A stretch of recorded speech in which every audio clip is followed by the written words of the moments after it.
request the counting agents in all the constituencies where they are present. मैं सभी counting agent से आग्रह करना चाहता हूं कि जब तक पूरा चुनाव खत्म न हो, जब तक उनको सर्टिफिकेट ऑफ विक्ट्री न मिले, वहां से वो उठे नहीं। पहली बात तो ये। दूसरी बात कि जो पोस्टल बैलेट्स हैं उनकी पूरी संख्या, पूरी काउंटिंग पेनल्टीमेट राउंड से पहले होनी चाहिए।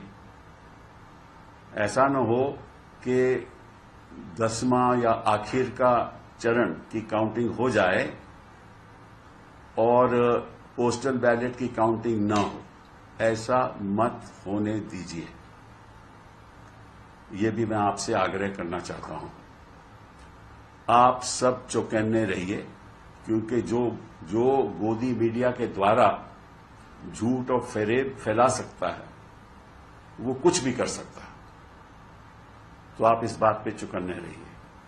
तीसरी बात जो मैं इलेक्शन कमीशन से आग्रह करना चाहता हूं कि उनको हर जल्दी से जल्दी आंकड़े अपडेट करने चाहिए। पीछे मैंने देखा कि लगभग 8 घंटा उन्होंने आंकड़े अपडेट नहीं किए। तो मैं उनसे आग्रह करूंगा कि आप इसको कंटिन्यूअसली अपडेट करते रहो। ये बहुत जरूरी है ताकि जनता को पता चले कि रुझान किस तरफ है और कितनी सीटों में कितने दलों के रुझान हो रहे हैं। ये 3 बातें बहुत बहुत जरूरी हैं।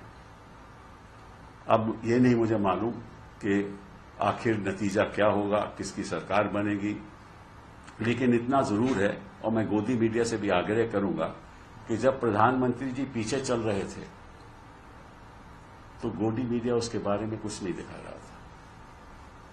कुछ मीडिया हाउसेस दिखा रहे थे और जब पीटीआई ने ट्वीट किया तब उन्होंने दिखाना शुरू किया। तो ये ठीक नहीं है। और पहले उनके एक तरफ तस्वीर थी राहुल गांधी की, दूसरी तरफ थी मोदी जी की। अभी तस्वीर राहुल गांधी है और दूसरी तरफ नड्डा जी हैं। साहब ये भी ठीक नहीं है, अच्छा नहीं लगता। आप कितनी भी गोदी मीडिया हो जाइए, इतना भी ना घुसिए,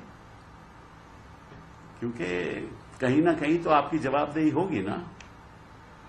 the time will come, no matter what happens, that you will have to answer.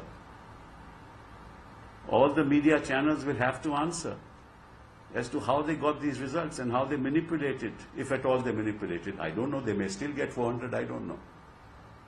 But if they don't, somebody will have to answer. What is the role of money? What is the role of the corporate sector? What is the role of the political party in manipulating these results? Is that an offense? Is that an offense? I don't know.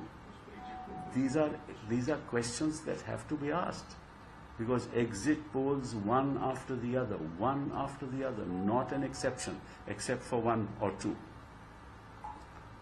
showed a runaway victory.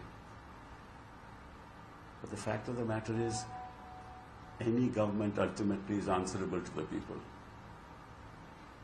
The government is not supreme. It is the people of India in a democracy who are supreme. And you can't fool the people all the time. You can fool the people some of the time. And the lies that were spread and the hate mongering that was done. अगर उनकी 239 सीटों पे अभी रुझान उनका चल रहा है तो निश्चित रूप से 303 तक तो आने नहीं वाले। 303 तक भी नहीं आने वाले। बात तो 360 की हो रही थी, 400 की हो रही थी, 370 की हो रही थी। और ऐसे ऐसे दिग्गज लोग जो मीडिया के माहिर हैं, जो सेफोलॉजिस्ट हैं, उनका क्या साइंटिफिक रिसर्च रहा होगा, ये तो मैं मतलब कि हैरान हूं। शायद सभी को तो गलती नहीं लग सकती, कोई ना कोई तो उनमें से ठीक होगा। अगर सभी को ही ऐसी गलती लग रही है, ऐसा एग्जिट पोल सभी दे रहे हैं, तो फिर तो दाल में कुछ ना कुछ काला है ना।